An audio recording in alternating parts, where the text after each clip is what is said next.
আর জান্নাতীদের 120 কাতার হবে। কত কাতার? 120 কাতার। তার মধ্যে 80 কাতার হবে উম্মতে মুহাম্মাদি, বলেন সুবহানাল্লাহ। আর এই উম্মতে মুহাম্মাদির মধ্যে আরো 70,000 স্পেশাল মানুষ আছে। কত হাজার? যারা বিনা হিসেবে বিনা আযাবে ডাইরেক্ট জান্নাতে যাবে ইনশাআল্লাহ। বলে দিব তারা কারা? 70,000। তবে অন্য একটা হাদিসে আসছে যে প্রত্যেক হাজারের সাথে আরো 70,000। তবে শর্ত কঠিন। কিরকম শর্ত? সাহাবীরা বসে ডিসকাস করছেন কে হতে পারে তারা। কেউ বলছেন তারা হয়তো প্রথম দিকের মুসলিমরা হবেন, কেউ বলছেন তারা হয়তো মুজাহিদরা হবেন, কেউ বলছেন তারা বদর যুদ্ধের সাহাবীরা হবে ইত্যাদি। তখন নবী সাল্লাল্লাহু আলাইহি ওয়াসাল্লাম আবার চলে আসলেন, ব্যাক করলেন। ব্যাক করে বলছেন তোমরা কি এই বিষয়ে কি বিষয়ে কথা বলছিলে? তখন সাহাবীরা বললেন আমরা তো ডিসকাস করছিলাম যে কারা হতে পারে সেই 70,000।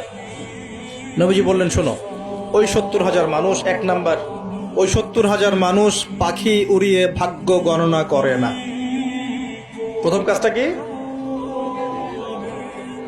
মানে তারা ইসলাম এত কঠিন ভাবে পালন করে যে পাখি উড়িয়ে ভাগ্য গণনা বা হাত দেখা, রাশিফল, এরকম শিরিকের ধার কাছেও নাই। তার শিরিকের ধার কাছেও নাই। দুই নাম্বার, তারা আগুনের শেখা বা উল্কি দিয়ে, এই ট্যাটু আছে না, ট্যাটু উল্কি আঁকে আগুন দিয়ে, এই ধরনের ট্যাটু উল্কি তারা আঁকে না শরীরের মতো। এইসব কুলক্ষণে সুলক্ষণে তারা বিশ্বাস করে না। তিন নাম্বার, তারা অবৈধ ঝাড়ফুঁক করে না। অবৈধ ঝাড়ফুঁক করে না। বৈধ ঝাড়ফুঁক করা যাবে, সূরা ফাতিহা পড়ে ঝাড়ফুঁক করা যাবে, সূরা ফালাক নাস ইখলাস পড়ে পড়া যাবে, আয়াতুল কুরসি পড়ে পড়া যাবে, কোরআন হাদিস দিয়ে ঝাড়ফুঁক করা যাবে। কিন্তু অবৈধ কিছু ঝাড়ফুঁক আছে না, তান্ত্রিক কবিরাজদের কাছে মানুষ করে, এগুলো করা যাবে না। আর 4 নাম্বার হচ্ছে তারা সর্বাবস্থায় এক আল্লাহর উপরে তাওয়াক্কুল করে, ভরসা করে, আল্লাহর প্রতি তাওয়াক্কুল করে। এরা হচ্ছে সেই 70,000 মানুষের মধ্যে থাকবে ইনশাআল্লাহ। এক সাহাবী দাঁড়িয়ে বললেন, ওয়াকাশা দাঁড়িয়ে বলছেন যে ইয়া রাসূলুল্লাহ, আমার জন্য দোয়া করেন, আমি যেন সেই 70,000-এর মধ্যে থাকতে পারি।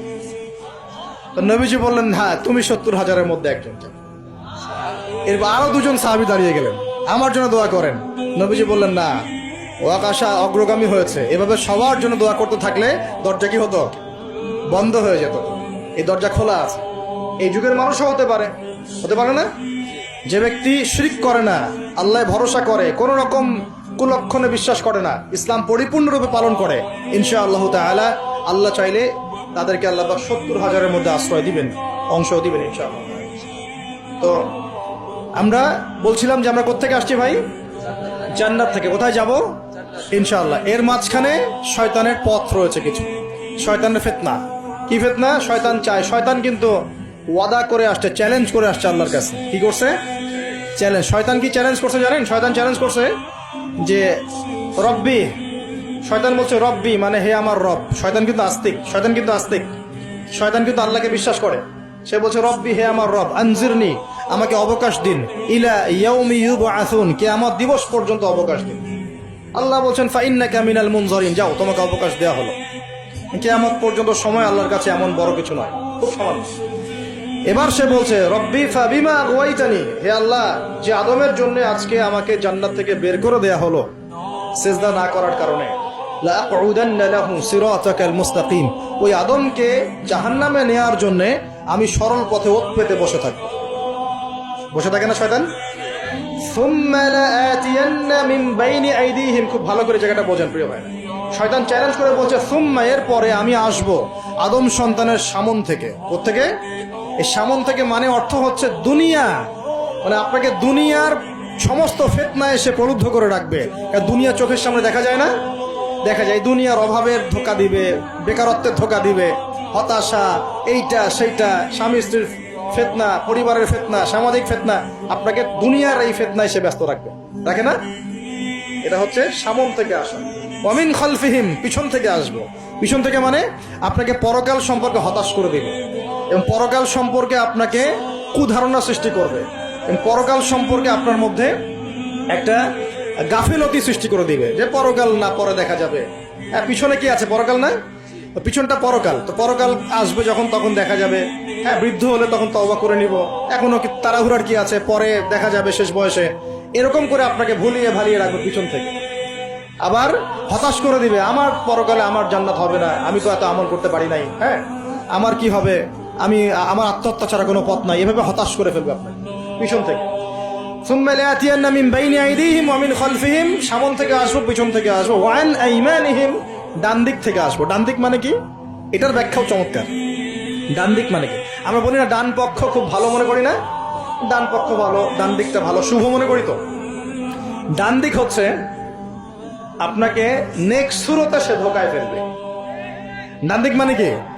নেক্সট সুরতে ধোকায় ফেলবে। মনে করেন ডান দিক মানে ভালো, মানে আপনি নামাজ পড়ছেন কিন্তু নামাজের মধ্যে শিরক ঢুকাই দিবে। মানুষ দেখতেছে ভালো করে নামাজ পড়ে, নামাজ যাকাত দিচ্ছেন, দান সৎকা করছেন, মনের মধ্যে রিয়া ঢুকাই দেবে। ভালো কাজই তো করছে, ঠিক আছে?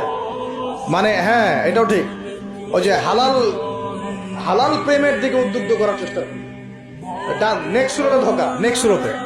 হ্যাঁ, নেক্সট মানে আলেম হয়েছে মানুষ, সবাই একদম বড় বক্তা আলেম সব বলছে, মনের মধ্যে অহংকার, নেক্সট সুরতে ধোকা, ঠিক আছে? বা মনে হচ্ছে যে এক ভাইয়ের গীবত তহমত সমালোচনা করাকে সে দিনের পথে সংগ্রাম মনে করছে, নেক্সট সুরতে ধোকা। হ্যাঁ, এক ভাইয়ের সমালোচনা করা, গীবত করা, তার চরিত্র উদ্ধার করে ফেলা, এটাকে সে মনে করছে যে দিনের জন্যই করছে, ঠিক আছে? নেক্সট সুরতে ধোকা। নেক্সট সুরতে ডান দিক থেকে মানে কি? নেক্সট সুরতে আপনাকে ধোকায় ফেলে দিই, ফেলছে না? ফেলছে। কিন্তু এটা কিন্তু ডেঞ্জারাস। এটা কাদের জন্য? এটা আবেদ মানুষদের জন্যই, যারা আল্লাহকে মানে, রাসূলকে মানে, চেষ্টা করে দিনের পথে চলার জন্য, এদেরকে সে ডান দিক থেকে আসবে আর কি। মানে আমাদের ক্ষেত্রে আল্লাহ পাক হেফাজত করুন বলি আমি। আর চতুর্থটা হলো ওয়ান শামাইলিহিম, ওদের বাম দিক থেকে আসবে। এটা কেমন? এটা হচ্ছে ফাসেক জালেম শ্রেণীর মানুষ যারা, তাদের সামনে মদ, জুয়া, জেনা সবকিছু উন্মুক্ত করে দিবে, এগুলোর পিছনে ছোট এখন।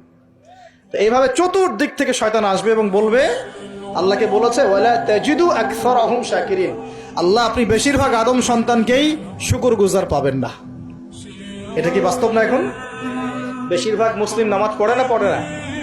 বেশিরভাগ মুসলিম যাকাত দেয় কি দেয় না? রমজান মাস আসছে দেখবেন বেশিরভাগই অনেকেই রোজা রাখবে না, আছে না? রমজান মাসে মানুষ বেপরদায় চলছে না? রোজা রেখেও মানুষ মাপে কম দিবে না? নামাজ পড়েও সুদ খাচ্ছে না? মানে বেশিরভাগ মানুষ কিন্তু সত্যি সত্যি আল্লাহর পথে নাই। এই পৃথিবীতে বেশিরভাগ মানুষ বলছে আল্লাহর সন্তান আছে, নাউজুবিল্লাহ। খ্রিস্টানরা বলছে না আল্লাহর সন্তান আছে? তো বেশিরভাগ মানুষকে আমি পথভ্রষ্ট করে ছাড়বো, শয়তান কিন্তু বলে গেছে, এবং সেটা কিন্তু বাস্তব হচ্ছেও। আল্লাহ পাক অন্য সূরায় বলেছেন, ফাকারিলুম মিন ইবাদিয়াশ শাকুর, আমার শুকরগুজার বান্দা খুব কম হবে। কি হবে? কম হবে। হাদিসের মধ্যে আসছে যে তোমরা ৭৩ দলে ভাগ হয়ে যাবে। কত দল? তার মধ্যে একটা মাত্র দল জান্নাতে যাবে। কয়টা দল? মা আনা আলাইহি ওয়া আসহাবি, আমি যার উপরে আছি, আমার সাহাবীরা যার উপরে আছেন। তো বুঝতে পারছি যে জাহান্নামে বেশিরভাগ মানুষই যাবে, অল্প মানুষই জান্নাতে যাবে। তবে জান্নাতীদের মধ্যে বেশিরভাগ হবে উম্মতে মুহাম্মাদের মতে ইনশাআল্লাহ তাআলা।